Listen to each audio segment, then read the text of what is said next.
Développe ton leadership grâce à ton corps. Bah oui, développe ton leadership grâce à ton corps, c'est ce que l'on va parler aujourd'hui, c'est ce que je vais vous parler aujourd'hui. J'espère que vous allez bien. Pour savoir comment justement développer son leadership grâce à son corps, eh bien, je vous invite tout simplement à suivre cette vidéo et pourquoi pas à poser des questions et à interagir. Donc j'espère que vous allez bien. Je vous remercie pour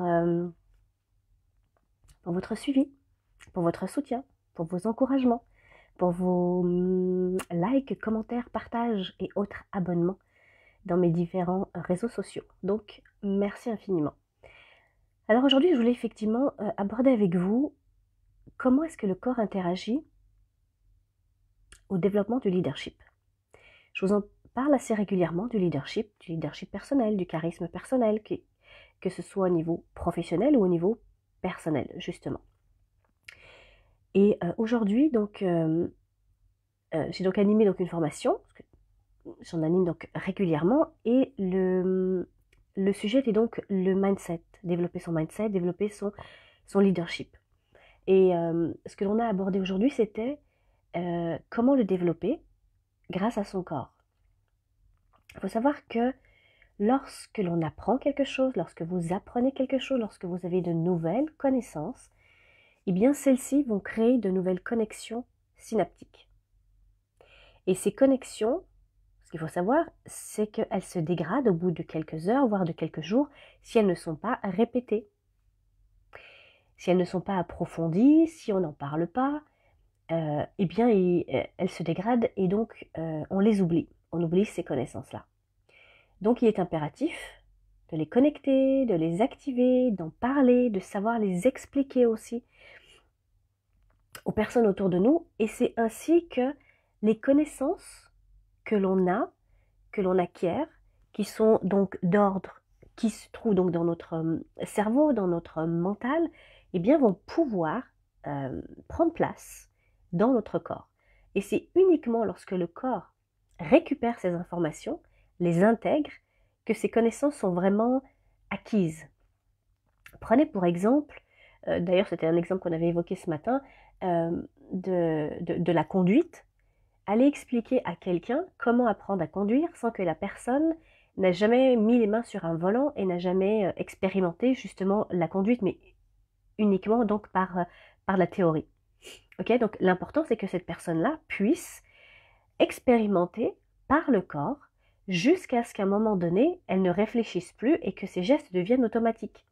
C'est dans ce sens-là que l'on parle de connaissances corporelles qui sont passées, oui, par le cerveau d'abord et au préalable, mais pour qu'elles soient vraiment intégrées, eh bien, c'est que le corps, lui, les a assimilées et que l'on fait donc les choses de façon automatique, automatisée.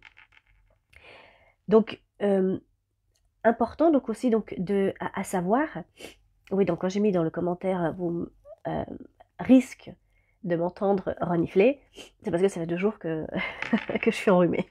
Voilà, c'est tout. Donc si mes comportements coïncident eh bien, avec mes intentions et que mes actions correspondent à mes pensées, alors je ferai l'expérience de cette connaissance. Ok ? Vos comportements doivent coïncider avec vos intentions et vos actions correspondre à vos pensées. Vraiment important de comprendre ce processus-là et ce mécanisme-là. Très souvent, on parle aussi du fait de la meilleure façon d'apprendre, c'est d'enseigner. Alors, enseigner, ça ne veut pas forcément dire enseigner dans une classe ou enseigner dans un groupe, ça veut simplement dire transmettre une information et transmettre une connaissance. Si on partage une information, si on communique une information, une connaissance, un savoir, eh bien, on a plus de chances de s'en souvenir, de s'en remémorer et d'en avoir justement l'expérience aussi. Donc ça, c'est important de pouvoir voir voilà, comment est-ce que ça fonctionne et que la connaissance, elle, est au niveau donc de l'esprit, alors que l'expérience, elle, est au niveau du corps. Et de pouvoir allier les deux, c'est là où vous allez justement pouvoir assimiler beaucoup plus facilement les connaissances que vous souhaitez donc apprendre et assimiler. Ok ? Et bien évidemment, ça se passe par la répétition. Parce que je vous disais que les connexions synaptiques, si elles ne sont pas répétées, eh bien, elles se désagrègent, elles s'éteignent, elles s'autodétruisent. Donc, il est important d'alimenter justement ces connaissances et la façon pour que ça se fasse, eh bien, c'est par la répétition. La répétition est le meilleur moyen de mémorisation. Donc, mémorisation au niveau mental, au niveau donc de ma tête, de mon esprit, voilà, donc de pouvoir l'expérimenter et ensuite, comme je vous disais, pardon, eh bien de l'intégrer tranquillement dans le corps pour que ça devienne un automatisme. Et lorsque, pour faire le lien justement avec le leadership, eh bien lorsque on souhaite développer son leadership, c'est souvent parce qu'on a justement, on va dire, des défaillances ou des manquements à ce niveau-là. Et donc je dirais donc des habiletés qui ne sont pas encore suffisamment présentes ou suffisamment imprégnées. Donc le fait d'avoir une attitude, de déterminer déjà pour vous ce qu'est l'attitude d'un leader, de pouvoir ensuite l'expérimenter, notamment par le corps, par justement son attitude, sa posture, son mindset, etc., de le faire, de le répéter avant même que vous puissiez vous dire être un leader, eh bien c'est comme ça que justement vous allez pouvoir le devenir plus facilement. Vous allez donc repérer les qualités qui sont importantes pour vous d'un leader, vous allez commencer à les intégrer pour vous-même. Alors parfois ça passe, oui, comme je disais, par une posture, une attitude, une façon de communiquer, une façon de bouger peut-être aussi, une façon d'appréhender les autres personnes, etc., etc. Donc, quels sont les éléments qui font, à vos yeux, un leader? Et ensuite de vous les approprier. Et donc de passer par l'expérience, de passer par le corps, pour que ça devienne un automatisme et que vous puissiez justement développer plus facilement cette qualité de leader que vous souhaitez développer eh bien, dans votre quotidien, dans vos différentes sphères de vie et dans votre domaine professionnel, si vous souhaitez le développer dans votre milieu professionnel. Donc voilà.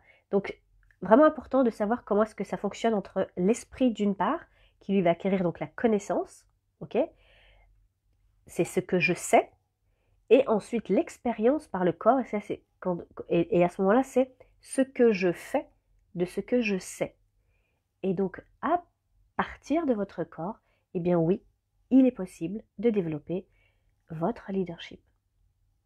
C'est pas magnifique ça? Eh bien écoutez, j'espère que ça vous aura éclairé, que vous pourrez en tous les cas l'utiliser dans votre propre expérience.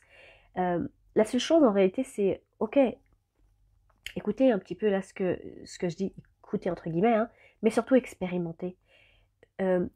C'est la preuve par l'expérience.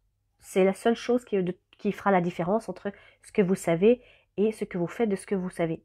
Donc, intégrer le corps dans ce processus-là de développement de leadership. Alors, portez-vous bien. Moi, je vais aller utiliser un nouveau mouchoir, parce que là, j'en ai un petit peu besoin en ce moment. Merci encore pour vos likes, vos partages, vos commentaires et vos abonnements. Merci infiniment. Et on se retrouve demain. Bye bye.